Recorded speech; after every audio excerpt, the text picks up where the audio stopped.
Assalamualaikum warahmatullahi wabarakatuh. Perkenalkan, nama saya Muhammad bin Abdul Hamdan, NPM 231201035. Di sini saya akan menjelaskan pelajaran yang dilakukan oleh PT Semen Indonesia dan Gubernur Jawa Tengah di Rembang. Mulai 4 September 2017, warga Pegunungan Kendeng kembali melakukan aksi menuntut penghentian aktivitas penambangan dan pabrik semen PT Semen Indonesia dengan mendirikan bendera perjuangan di depan Istana Negara. Warga menuntut Presiden Jokowi untuk konsisten melakukan rekomendasi kajian lingkungan hidup tahap 1 yang menyebutkan bahwa selama proses penetapan status cat Watu Putih dan sekitarnya sebagai kawasan lindung atau KBAK untuk menjaga daya dukungnya, maka dilarang melakukan kegiatan yang mengganggu sistem ekuifer. Salah satunya adalah kegiatan operasi penambangan. Dalam web resmi KSP disebutkan semua pihak, Gubernur Jawa Tengah, PT Semen Indonesia, Kementerian BUMN, Kementerian Lingkungan Hidup sepakat menerima akan menjalankan hasil KLHS. Di lapangan kembali menemukan fakta-fakta yang dan meyakini bahwa PT Semen Indonesia (TBK) telah melanggar KLHS dengan merusak kawasan cekungan air tanah Watu Putih. Merespon hal tersebut, Koalisi Kendang Lestari dan Jaringan Masyarakat Peduli Pegunungan Kendang telah melaporkan pelanggaran-pelanggaran tersebut ke Kementerian Lingkungan Hidup dan Kehutanan pada tanggal 28 Agustus 2017 lalu. Namun, hingga hari ini, KLHK belum melakukan penegakan hukum pada PT Semen Indonesia. Pelanggaran atas rekomendasi KLHS ini dilakukan secara beruntun. Hampir seluruh rekomendasi KLHS tidak dijalankan, baik oleh PTSI maupun pemerintah.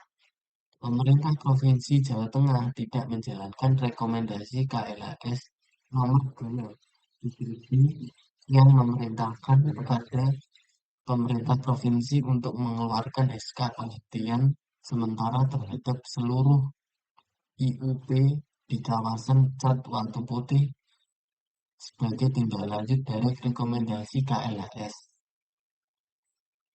Kini, 5 bulan KLHS dikeluarkan, Gubernur Jawa Tengah tampak masa bodoh tidak menerbitkan SK IUP penghentian sementara.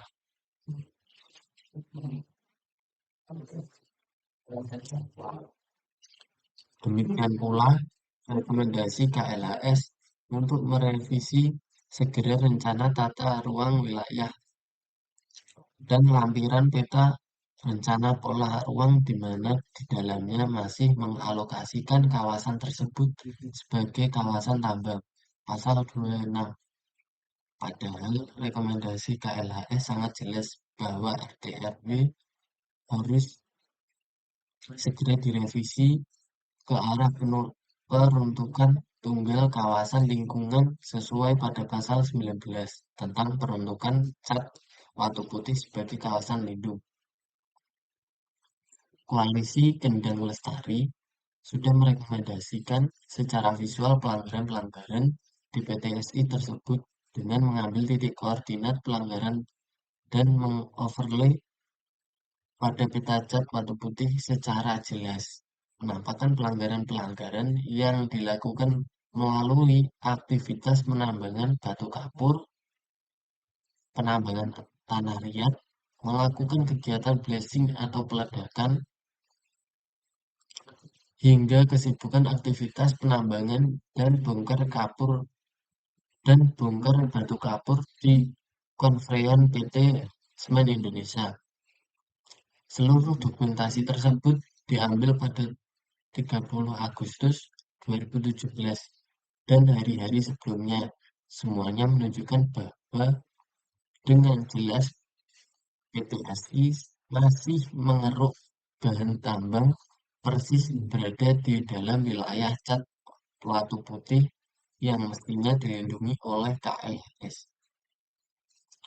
Koalisi juga menemukan beredarnya surat undangan PTSI dengan nomor 0062-I-002-408-2017 tentang sosialisasi penambangan dan peledakan pada 28 Agustus 2017 di sebuah rumah makan di Rembang. Hal ini menunjukkan bahwa PT Indonesia telah melecehkan hukum, melecehkan pemerintah, Presiden Jokowi, dan seluruh rekomendasi KLHS tahap 1. Seluruh rangkaian pelanggaran dan pelecehan hukum yang dilakukan oleh PT Semen Indonesia telah menjatuhkan kredibilitas bukan saja para menteri terkait, Menteri LHK, Menteri ESDM, Menteri BUMN, Menteri Koordinat Perekonomian, dan Menteri Dalam Negeri, tapi juga menjatuhkan wibawa Presiden Indonesia. Hingga saat ini, Presiden Jokowi masih saja diam atas pelanggaran PTSI. Hal ini mengherankan mengingat KLHS merupakan perintah Presiden Jokowi sebagaimana janji yang disampaikan di hadapan petani JMPPK di Istana Negara 2 Agustus 2016 lalu. PT Semen Indonesia telah melanggar pasal 2 ayat 2 PP 46 tahun 2016 tentang tata cara penyelenggaraan kajian lingkungan hidup strategis yang meletakkan KLHS sebagai kewajiban bagi penyelenggara kebijakan, rencana atau program yang berdampak bagi lingkungan hidup. Selain itu, PTSI juga melanggar pasal 2 ayat 2 PP 46 tahun 2016 yang menggolongkan KLHS dengan dan sebagai KLHS yang wajib dilaksanakan untuk mengevaluasi dan mencegah kerusakan lingkungan hidup lebih lanjut.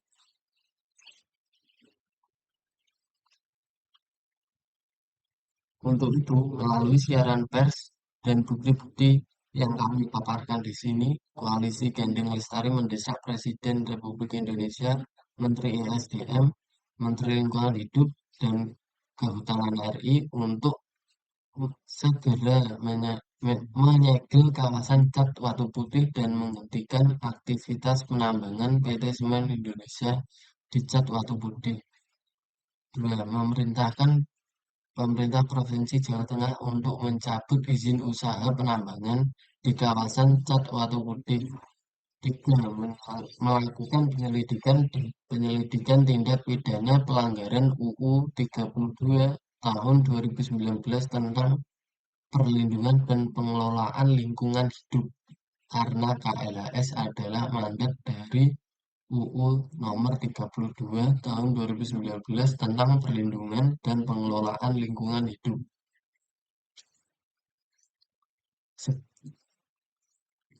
4. Menginstruksikan perubahan RT RW Rembang agar menjadikan kawasan Cat Watu Putih sebagai kawasan peruntukan tunggal untuk kawasan lindung yang tak boleh ditambang. Di sini saya akan menjelaskan analisis kasus. PT Semen Indonesia, perusahaan semen terbesar di Indonesia, terlibat dalam beberapa kasus pelanggaran etika bisnis. Salah satunya adalah kasus terkait pelanggaran lingkungan. Salah satunya adalah kasus pelanggaran lingkungan PT Semen Indonesia di kawasan Rembang di Kabupaten Rembang melanggar hukum dan harus dinyatakan batal. Berarti sudah menginjak hari ke-334 11 atau 11 bulan. Selain itu, PT Semen Indonesia juga terlibat dalam kasus monopoli. Pada tahun 2017, Komisi Pengawasan Persaingan Usaha menjatuhkan sanksi denda sebesar 22 miliar kepada PT Coach South Kalimantan Semen, anak perusahaan semen asal Cina karena terbukti melakukan monopoli dan melanggar Pasal 20 UU Nomor 5 Tahun 1999 tentang larangan praktik monopoli dan persaingan usaha tidak sehat.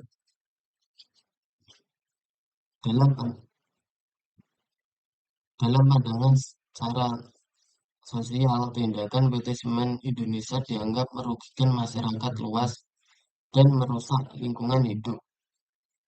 Dalam norma hukum, tindakan PT Semen Indonesia melanggar Undang-Undang Lingkungan Hidup dan Undang-Undang Persaingan Usaha.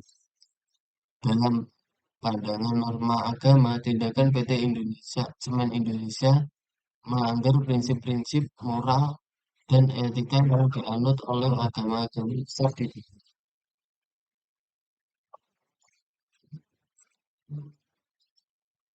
Di sini saya akan menjelaskan keputusan etis. Jadi keputusan etis yang bisa diambil adalah memperbaiki sistem akuntansi dan keuangan perusahaan, serta memperkuat pengawasan regulasi terhadap praktik bisnis yang tidak etis. Selain itu, perusahaan juga harus memperbaiki hubungan dengan masyarakat, membangun kembali kepercayaan publik terhadap perusahaan. Terima kasih, sekian dari saya. Wassalamualaikum warahmatullahi wabarakatuh.